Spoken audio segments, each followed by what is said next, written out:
it's just a lot of money to pay out of pocket. I am absolutely buzzing because I just deposited my 401k. All right, it's a mix of clips today, but as always, it comes back to money. Bad decisions, bad judgment, and choices these people are probably going to regret later. Hello? Hi, is this? Yes, it is. This is Phil over at Liberty GMC. I had a note here on my desk to give you a call. How you doing? Good. Well, not so good, actually. I'll take that back. Oh, shoot. Why is that? I have my Ford here in the shop, and, I'm not very familiar with all the mechanics on it. I just drive the damn thing. They're quoting me at $12,000 for this job, and I just wanted to call and see if I have warranty. What was your last name? It was a 21 Ford F-350. If you're calling to ask if you have a warranty, that usually means you don't have one. Nobody with coverage is sitting there guessing. They already know. They have the paperwork. He's asking because he doesn't like the answer he already has. Yes, sir. It looks like you financed it with Idaho Central. Is that right? Yes. It doesn't look like you have a warranty on there or extended coverage on it. Well, that's not good. No. What are they telling you the 12 grand's for? My engine is going out, is what they kind of said. So like I said, I'm not really familiar with all the mechanics on it, but they just quoted me to repair it all, and it's just a lot of money to pay out of pocket. Holy man, that's insane. Sorry to hear it. Yeah, well, that's life, I guess. Is your payoff still with ICCU currently?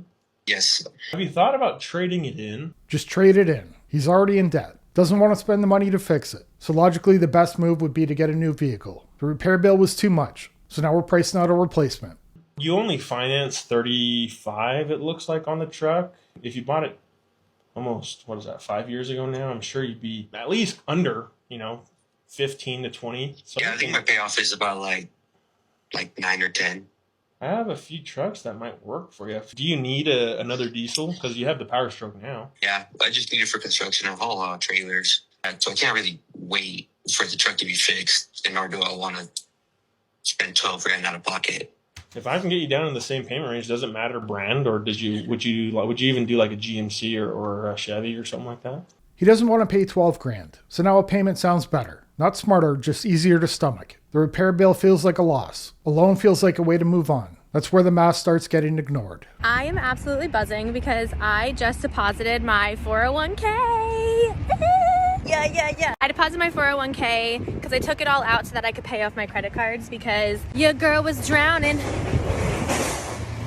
I was drowning in credit card debt because I had lost my job when I was traveling Europe. So I had to put everything on my credit cards and I just couldn't do it anymore. Literally crying to my friend. I was like, what do I do? Do I file bankruptcy? Do I take out a personal loan? I just don't want to pay anybody back. That was the whole goal is to just be done with this. I just don't know what to do. She's like, wait, you still have a 401k from Warner when we worked there. Most people come back with souvenirs. She came back with credit card debt, no job, and a retirement account getting emptied out. She's smiling and laughing about it now. But I don't think she understands how much damage she actually did. Because that trip didn't just cost money. It followed her all the way into retirement. Because we worked at Warner together. And I was like, yeah, why? And she's like, pull it out. She's like, take that shit out and pay it. She's like, you know that you're going to get a job soon again. And you're just aggressively put into your 401k then. And I was like, you're brilliant. Because I'm like, when I pay my credit cards off, I can just put it back into a 401k. Because I was paying $1,300 a month in credit card debt. That's the minimum, mind you. So I literally was not even making a goddamn dent with the $1,300. I was like, I can't do this anymore. Literally can't do it. It's not worth it. Pulled out my 401k and I just deposited the check and I literally feel like I can breathe. I just feel so happy. It feels good to wipe out the debt, but she didn't really fix the problem. She just pulled money from the future to clean up the mess right now. And sure, she could try to build the 401k back up, but based on how she got here, I wouldn't count on that happening. Because now I feel like I can live my life and really not make money just to pay off debt that isn't even getting paid off because of the fucking interest rate. This is just what I've done that feels good to me, was to take out my 401k. It's an option. I feel like rich people do this all the time. So why are we not talking about it more? And I hate that people don't talk about debt enough because everyone has it nowadays. Everyone. I just feel so excited. Yeah. Shout out to my friend who told me about this because I didn't even think about it. So yay. Not everyone has debt. And that's one of the dumbest excuses people use to justify bad choices. The other one is rich people do it all the time. Rich people also have assets, cash flow, accountants, and options. She just has credit cards and a spending problem. Those aren't the same things. Why would I try to save for a home or children right now? Am I going to be looking at my life when I'm like 50 or 60, finally purchasing my first home and thinking that it was worth spending all of my 20s having almost zero fun to save every dollar I have to buy this home? Am I going to look around at the wooden box around me and think that it was worth having zero life experiences because all I had to do was save money for this house?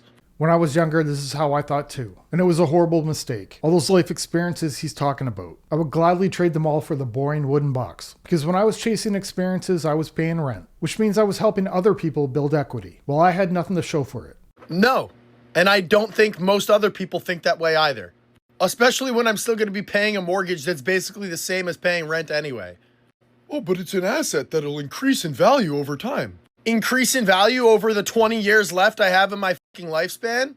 Like, no, I think I'm going to drink this coffee and this beer and enjoy a concert with my friends or something with the little time I have left. If I played it smart, if I basically did the opposite of what he was saying, I'd probably have a paid off home right now. Instead, I did it his way, my way. I enjoyed life. And now I can tell you from experience, the bill shows up later. I'm having a rough morning. So I'm only making this video because I don't want any other single parent, one income families to do what I did. Around Christmas time, to be able to afford presents, my apartment complex, you pay your rent through an app. Really not that serious. I think it's because I'm getting ready to start my period. That's why I'm so emotional. Allow you to do the Livable app where you can like make payments. What it does is it takes the whole rent out at the beginning of the month and then you pay the 3 payments back. Or 2 payments, however you set it up. Once I started it and did it the one time, I could never get out of the cycle of using it. I couldn't get out of the cycle of paying it because I didn't have enough each paycheck, if that makes sense. It was only this year I found out people were breaking up their rent into payments. I hadn't heard of it before, but breaking up the payment doesn't solve the problem. For most people, I think it's only going to make it worse, because now part of the rent money is still sitting in your account. And if it's sitting there, there's a good chance that some of it's going to get spent. I don't get my paycheck on Fridays until like 11 at night. So I make my payment at 11. Well, it doesn't process until the next Monday. So this rent paycheck, I haven't even paid rent yet. It's the 6th. So now I'm getting the $50 late fees. So I messaged the Livable app because it's not letting me pay my May rent. And so I messaged them yesterday and I'm like, look, it says it's still processing, but it came out of my bank account. Like, how do I make the payment today so that I don't get the late fees? And she's like, oh, well, the window will be open until the 8th. You'll be good. So I go to pay it today. Well, because there's a late fee, it won't let me use the Livable app. I don't even have enough from my paycheck to pay my rent. I've seen this before. Every payday, it was always the same people struggling. Always short, always behind, always needing help. And the problem was never just the money. It was the habits around the money. They keep doing the same things and expecting a different outcome. $100 short on rent, which my mom has sent me Venmo, but I also use SoFi banking, which I love SoFi, but I can't transfer my money from Venmo to my SoFi. So I processed my rent payment, which I know is going to get denied because I highly doubt they're going to let me overdraft $100. I literally have no money for the next 2 weeks. I'm just so mad at myself for putting myself in this position. Like, I knew the day was going to come where I was going to have to just pay rent out of one paycheck so that way I could get out of the whole being stuck in this cycle of paying that Livable thing. Don't do the buy here, pay here apps. That's pretty much all I wanted to say. Okay, love you, bye. There comes a point where you have to realize what you're doing isn't working. Borrowing doesn't help you out. It just puts you in a worse position next time. She may need to move somewhere cheaper. She may need to earn more money. But borrowing from the next paycheck can't keep being the answer. Okay, I have to know, how much credit card debt do you have? We have 0. I keep seeing all these TikToks about how much debt people have, and I am like, what are you doing, girlfriend? We have a home loan, and that is it. We built our house in 2021, and I think we have less than $200,000 left on our home loan. We both have brand new cars, like 2024 or 2025 cars, 0 in car payments. Finally, someone doing it right. New cars paid off, only the mortgage left. That's what happens when the spending is under control. They still have nice things. They just didn't build their whole life around payments. And I just need to know, like, how much do you have in debt? I think social media is kind of hurting us and making us go more in debt, because I know myself, I see someone with something new or something doing something, I'm like, ooh, I kind of need that, or I kind of want it, when it hadn't even been a thought in my mind until I saw someone post about it. And I think that's crazy.